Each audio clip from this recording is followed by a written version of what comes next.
সত্যি যদি ব্যাপারটা হয় বাড়িতে যাওয়ার নিয়ে, তাহলে সারা রাত যেন ঘুমই হয় না। আমি দেখেন না, আর যেদিন বাড়িতে যাব তার আগের দিন ভালো করে আমার ঘুমই হয় নাই।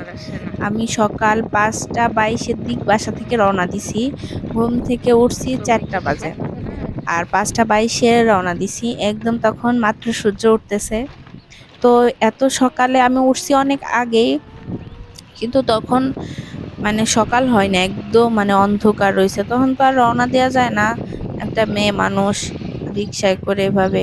এজন্য দেখলাম যে কখন ভোর হয়, মানে একটু সকাল সকাল হয় তখনই রওনা দিব।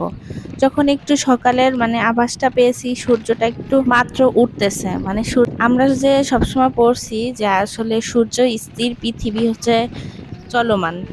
ঠিক তাই আমরা দেখেন, প্রথমে আমি যখন ভিডিও করছি তখন সূর্যটা আমাদের সামনে ছিল, একদম সামনে বরাবর।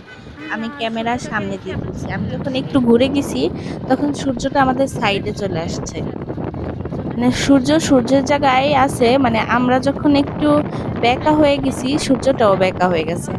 মানে এতেই বোঝা যায় যে সূর্য স্থির, পৃথিবী চলমান। দেখেন কি সুন্দর লাগতেছে, একদম কাক ঢাকা ভোরে আমরা রওনা দিলাম বাড়ির উদ্দেশ্যে।